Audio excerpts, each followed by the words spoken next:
CM Vijay அவர்களை recent டைமில் நிறைய பிரபலங்கள் நேரடியாக போயிட்டு வாழ்த்துக்களை சொல்லிட்டு வராங்க. குறிப்பாக அவர் கூட நடித்த நடிகைகள் நேரடியாக போயிட்டு வாழ்த்துக்களை சொல்லிட்டு வரதை பார்க்க முடியுது. அந்த வகையில் ஸ்னேகா, சிம்ரன், அதை தொடர்ந்து இப்போ பார்த்திங்கன்னா சமந்தாவும் போய் மீட் பண்ணியிருக்காங்க. ஸோ சமந்தா அதை பற்றி நிறைய இன்ட்ரெஸ்டிங்கான விஷயங்களை ஷேர் பண்ணியிருக்காங்க. அது மட்டும் இல்லாமல் அவங்களுடைய ஒரு படம் இப்போது ரிலீஸ் ஆக போகுது, அதை பற்றியும் இன்ட்ரெஸ்டிங்கான விஷயங்களை அவங்க சொல்லியிருக்காங்க. ஸோ எல்லாத்தையும் வீடியோவில் பார்க்கலாம். அதுக்கு முன்னாடி இது வரைக்கும் யாரெல்லாம் நம்ம சினி சமூகம் சேனலை சப்ஸ்கிரைப் பண்ணலையோ அவங்க எல்லாரும் மறக்காமல் சப்ஸ்கிரைப் பண்ணிவிடுங்க. கூடவே பக்கத்தில் இருக்க பெல் ஐக்கனையும் மறக்காமல் ப்ரெஸ் பண்ணிவிடுங்க. சமந்தா இப்போது எங்கள் தங்கம் அப்படின்ற ஒரு படத்தை ப்ரொடியூஸ் பண்ணியிருக்காங்க. ஃபஸ்ட்டு அந்த படத்தை அவங்க ப்ரொடியூஸ் பண்ணணும் அப்படின்னு தான் நினச்சிருக்காங்க. அதுக்கப்புறம் தான் அவங்க அதுக்குள்ளே ஒரு நடிகையாக களமிறங்கியிருக்காங்க. ரொம்ப நாளைக்கு அப்புறம் அவங்க ஒரு படத்தில் ரீஎன்ட்ரி கொடுத்துருக்காங்க. நிறைய பேர் குறிப்பாக அவங்களுடைய ஃபேன்ஸ் ரொம்பவே எக்ஸைட்மெண்ட்டோடு இருக்காங்க. அதே எக்ஸைட்மெண்ட்டோட அவங்களுடைய ஃபேன்ஸ்க்கும் அண்டு மூவியை பற்றியும் ஒரு சில விஷயங்களை ஷேர் பண்ணியிருக்காங்க. அதாவது இது வரைக்கும் அவங்க இந்த மயோசிஸ்ட் அப்படின்ற ஒரு பிரச்சனையால் ரொம்பவே பாதிப்படைஞ்சாங்க. அதுலேருந்து மீண்டு வர முடியல என்னாலன்ட்டு ஒரு சில இன்டர்வியூஸ்லாம் அவங்க பேசி கண்கலங்கும் போது பார்க்க முடியல. ஸோ எப்போவுமே துரு ரொம்ப ஜாலியாக ஃபன்னாக இருந்த பர்சன் ரொம்ப டல்லாக ஏதோ ஒரு தனிமையை நோக்கி வெறுமையை நோக்கி போயிட்டாங்க. அதுக்கு காரணம் உடல் ரீதியாகவும் மன ரீதியாகவும் அவங்க ரொம்பவே டயர்டாயிட்டாங்க. அதுவும் இல்லாமல் அவங்களுடைய டிவோர்ஸ் அவங்கள ரொம்பவே வாழ்க்கையை புரட்டி போட்டுடுச்சு. ஸோ இந்த நிலையில் தான் இப்போ அவங்க ஒரு டைரக்டர் ராஜ் அப்படின்றவரை திருமணம் பண்ணி ரொம்ப சந்தோஷமாக அது ஒரு பக்கம் போயிட்டுருக்கு. அது ரிலேட்டடாக நிறைய சூப்பரான குக்கிங் வீடியோஸ்லாம் கூட ஷேர் பண்ணுறாங்க சமந்தா. ஸோ இந்த நிலையில் அவங்க எப்படி இந்த படத்தில் ஹீரோயின் ஆனாங்க அப்படின்ற ஸ்டோரியும் சொல்லியிருக்காங்க. அதாவது இந்த படத்துக்கு ஃபஸ்ட்டு சாய் பல்லவி அவர்களை தான் சூஸ் பண்ணாங்களாம். ஆனால் அவங்க நோ சொல்லிட்டாங்களாம். நிறைய ரொம்பவே பிஸியாக இருந்ததுனால அவங்க அதுக்கு பதிலாக ஏன் நம்மளே நடிக்கலாமேன்ட்டு முடிவு பண்ணி தான் இவங்க கம்பேக் கொடுக்கணுன்ட்டு இந்த படம் மூலிமா கம்பேக் கொடுத்துருக்காங்க. ஸோ சாய் பல்லவிக்காக ஒரு ஸ்டோரி எழுதியிருக்காங்க. அதுக்கப்புறம் இவங்க நடிக்கிறதுனால கொஞ்சம் ஆக்ஷன்ஸை கலந்துடலாமே அப்படின்னு சொல்லி ஆக்ஷனை கலந்துருக்காங்க. ஸோ அப்படி தான் ஸ்டோரி லைனே மாற்றிருக்காங்க. அது மட்டும் இல்லாமல் இன்னொரு விஷயம் என்னென்னா இவங்க இந்த படத்தில் ஒரே ஒரு டைலாக் பேசுகிறதுக்கு ரொம்ப நாள் எடுத்துக்கிட்டாங்க. நிறைய டேக்ஸ் எடுத்துக்கிட்டாங்களாம். ரொம்பவே வெக்கப்பட்டாங்களாம். ரொம்பவே வியர்டாக இருந்துச்சாம். ரொம்ப கஷ்டப்பட்டாங்களாம். அது என்ன டைலாக் அப்படின்னு பார்த்தீங்கன்னா, நான் யாருன்னு தெரியுமா, இந்த ஒரு டைலாக் தான். ட்ரைலர்லலாம் கூட பார்த்துருப்பீங்க. ஸோ அந்த ஒரு டைலாக்கை பேசுகிறதுக்கே இவங்க ரொம்பவே கஷ்டப்பட்டாங்களாம்.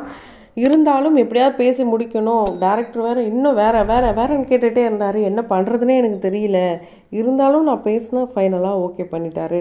ஸோ நீங்கள் எல்லாருமே இந்த படத்தை என்ஜாய் பண்ணணும். எப்போவுமே எனக்கு சப்போர்ட் பண்ணியிருந்திருக்கீங்க.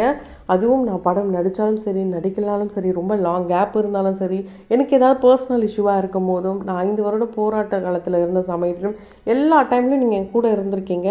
அதனால் இந்த படம் ரிலீஸுக்கு அப்புறம் எப்போவுமே உங்கள் சம்மந்தா நான் அப்படின்றத ப்ரூவ் பண்ணியிருப்பேன். அதை நீங்கள் பார்ப்பீங்க அப்படின்ட்டு ரொம்பவே சந்தோஷத்தில் அவங்க சொல்லியிருந்தாங்க. உண்மையிலே நல்லா இருந்தது. இருந்தாலும் சமந்தாவுடைய ஃபேஸ் ரொம்ப டோட்டலாக சேஞ்ச் ஆகிடுச்சுன்ட்டு நிறைய பேர் வருத்தப்பட்டோம். நிறைய பேர் கொஸ்டின்ஸ்லாம் கூட கமெண்ட்ஸில் கேட்டிருந்தாங்க. அதுக்கு காரணம் அவங்க அந்த மயோசிஸ்ட் அப்படின்ட்டு தசை அழற்சி நோயால் பாதிக்கப்பட்டு இருந்தது தான். மற்றபடி வேறு எதுவும் கிடையாது. அதிலேருந்து மீண்டு வந்ததே அவ்வளோ பெரிய விஷயமாக தான் பார்க்கப்படுது. ஸோ அப்படி இருக்கும்போது அவங்க ஃபேஸ் இப்படி ஆகிடுச்சு அப்படி ஆகிடுச்சு அப்படிலாம் சொல்லி அவங்களையும் காயப்படுத்தாமல் நடிச்சிருக்காங்க. அதுவும் உங்களுக்காக, அதாவது அவங்களுடைய ஃபேன்ஸ்க்காக ஒரு ட்ரீட் கொடுக்குறாங்கன்ற பட்சத்தில் அதை பார்த்து என்ஜாய் பண்ணலாம். அதை விட்டுட்டு அவங்க உடல் ரீதியாகவும் மன ரீதியாகவும் ரொம்பவே வருத்தப்படுற வகையில் சில கமெண்ட்ஸ்லாம் கூட இருக்குது. ஆரம்பத்தில் அவங்களுக்கு இதை அக்செப்ட் பண்ணுறதே ரொம்ப கஷ்டமாக இருந்ததாம். குறிப்பாக அவங்களுடைய ஓன் ப்ரொடக்ஷனில் தான் இந்த ஒரு படமே அவங்க எடுத்திருக்காங்க. ரொம்ப கஷ்டப்பட்டாங்களாம். அதாவது ஒரு ஆக்ட்ரஸாக ஜாலியாக இருந்ததாம். ஆனால் ஒரு ப்ரொடியூசராக வரும்போது லாஸ்ட் அந்த 4 to 5 days ரொம்பவே ஹார்டாக ஃபீல் ஆச்சாம். ஏன் அப்படின்னா அந்த போஸ்ட் ப்ரொடக்ஷன் ஒர்க்லாம் ரொம்ப கஷ்டமாக இருந்தது. ஒரு படத்தை நடித்து கொடுக்குறத தாண்டி அதை ரொம்ப நல்லா கரெக்ட் டைமில் ரிலீஸ் பண்ணுறதுல இருக்கிற அந்த ஒரு ரெஸ்பான்சிபிலிட்டியை அப்போ தான் அவங்க ஃபீல் பண்ணாங்களாம். ரொம்ப கஷ்டத்துக்கு அப்புறம் இந்த படம் ஜூன் 19ஆம் தேதி, அதாவது நாளைக்கு இந்த படம் ரிலீஸ் ஆக போது. ஃபேன்ஸ் மத்தியில் ஒரு நல்ல எதிர்பார்ப்பு இருக்குது. ஸோ இந்த எதிர்பார்ப்பு தமிழ் ஃபேன்ஸ்க்கு மத்தியில் இன்னும் அதிகமாகவே இருக்குது. அவங்க என்ன சொல்லியிருக்காங்கன்னா, தமிழ் ஃபேன்ஸ்க்காக என்னை ரொம்ப நேசிக்கிற ஒரு ரசிகர்கள்னால் அது தமிழ் ஃபேன்ஸுன்னே சொல்லலாம். அவங்க என்னை எப்போவுமே கைவிட்டது கிடையாது, இப்போவும் கைவிட மாட்டாங்க. அவங்கள நான் எப்போவுமே ப்ரௌடாக ஃபீல் பண்ண வைப்பேன் அப்படின்னு சொல்லியிருக்காங்க. ஸோ சமந்தா வந்து ரொம்ப ஒரு ஓப்பன் மைண்டட் பர்சன் அண்டு எதையுமே வந்து உள்ளே வச்சுக்க மாட்டாங்க. எதுவாக இருந்தாலும் ரொம்ப ஜாலியாக ஃபன்னாகவும் அண்ட் எமோஷ்னலாகவும் நம்ம எல்லாருக்குமே வந்து ஒரு அவேர்னஸ்க்காகவும் எல்லாத்தையுமே ஷேர் பண்ணுற ஒரு பர்சன். அதனால தான் அவங்களுக்கு வந்து ஒரு டிசீஸ் எல்லாத்தையுமே சொல்லி எல்லாருமே அவேர்னஸோடு இருக்கணும் அப்படின்னா என்னன்றதை நீங்களாம் தெரிஞ்சுக்கணுன்றதுக்காக தான் சொல்லியிருந்தாங்க. இதை தொடர்ந்து ப்ரெஸ் மீட்டுக்கு அப்புறமா சிஎம் விஜய் அவர்களை போய் அவங்க சந்திச்சிருக்காங்க. அதை பற்றி அவங்க என்ன சொல்லியிருக்காங்கன்னா, நான் இது வரைக்கும் எந்த ஒரு கோஸ்டாரையும் மீட் பண்ணுறதுல ரொம்ப எக்ஸைட்மெண்ட் ஆனது கிடையாது. ஆனால் நம்ம கோஸ்டார் இப்போ சிஎம் ஆகிட்டாருன்னு நினைக்கும் போது ரொம்ப எக்ஸைட்மெண்ட்டோடு இருக்குது. அண்ட் அவர் மீட் பண்ண போகிறேன்னு நினைக்கும் போது ரொம்ப ரொம்ப சந்தோஷமாக நான் ஃபீல் பண்ணேன். அதே சந்தோஷத்தோடு தான் அவரை நான் போய் மீட் பண்ணேன். அவரை எப்போ நான் படம் ஷூட்டிங்லலாம் எப்படி பார்த்தனோ அதே மாதிரி தான் இப்போயும் இருக்கார். அது மட்டும் இல்லாமல் அவர் ரொம்பவே ஃபோக்கஸ்டு பர்சன். ஒரு விஷயத்தை எடுத்தும் கவுத்தும் எப்போவுமே பண்ண மாட்டார். அதே மாதிரி தான் இந்த சிஎம் பதவி. அவர் வந்து நேற்று முடிவு பண்ணி இன்றைக்கி வரலை, ரொம்ப வருஷத்துக்கு முன்னாடியே அவர் முடிவு பண்ணிட்டார். அதுக்கான விதைகளை தான் இப்போ போட்டு இப்போ வந்திருக்காரு. உண்மையாலே அவருடைய கோல்ஸாக இருக்கட்டும், அவருடைய ஃபோக்கஸ்டாக இருக்கட்டும் ரொம்பவே கிளியராக இருக்கும். கண்டிப்பாக அதை நோக்கி தான் அவர் பயணிப்பார். அதே மாதிரி தான் இப்போவும் அவர் வந்து சிஎம் ஆயிருக்காரு. உண்மையாலே எனக்கு ரொம்ப சந்தோஷமாக இருந்தது. என்னுடைய கோஸ்டார், அதுவும் குறிப்பாக நான் அவர் கூட 3 படங்கள் பண்ணிட்டேன். ஸோ நிறைய பேர் சொல்லுவாங்க இவங்க 2 பேருக்கும் ரொம்ப க்ளோஸு, ரொம்ப வந்து ஜாலியாக ஃப்ரெண்ட்லியாக இருப்பாங்க இப்படிலாம் சொல்லுவாங்க. உண்மையாலே ஷூட்டிங் ஸ்பாட்டில் நான் அவர்கிட்ட எப்படி இருப்பனோ அதே ஒரு பெஸ்ட்டு ஃப்ரெண்டு, அந்த ஒரு சேஃப்டி செக்யூரிட்டி இது போல் ஒரு ஃபீலோடு தான் எனக்கு இப்போயும் இருந்துச்சு அவரை பார்க்கும்போது. அவர் ரொம்ப ஸ்பெஷல் அப்படிலாம் கூட சொல்லுவாங்க. ஸோ இப்போ சிஎம் ஆகிட்டார், அவருக்கு வாழ்த்துக்கள் அப்படின்லாம் சொல்லியிருக்காங்க. உண்மையாலே வந்து சமந்தா ஒரு குட் சோல் அப்படின்றத ஒவ்வொரு நிமிஷமும் ப்ரூவ் பண்ணுறாங்க. அவங்க படங்களை தாண்டி நிறைய பேருக்கு வேலை வாய்ப்பு உருவாக்கி தர்றது, நிறைய குழந்தைங்களுக்கு வந்து அவங்க உதவி செய்கிறது, இது எல்லாமே பார்க்க முடியுது. ரொம்ப வருட போராட்டத்துக்கு அப்புறம் வலிக்கு அப்புறம் இப்போது ஆடியன்ஸை அவங்க ரொம்ப சிரிச்ச முகத்தோடு பார்த்து ஃபேஸ் பண்ணியிருக்காங்க. கண்டிப்பாக ரசிகர்கள் அவங்கள ஏமாற்ற மாட்டாங்க நம்பலாம். ஒரு பக்கம் இப்படி சமந்தா போயிட்டு சிஎம் விஜய் அவர்களை மீட் பண்ணாங்கன்னா, ஷாலினி அஜித் இருக்காங்களே அவங்க எதிர்க்கட்சி தலைவரான உதயநிதி ஸ்டாலினை மீட் பண்ணதாக ஒரு தகவல்.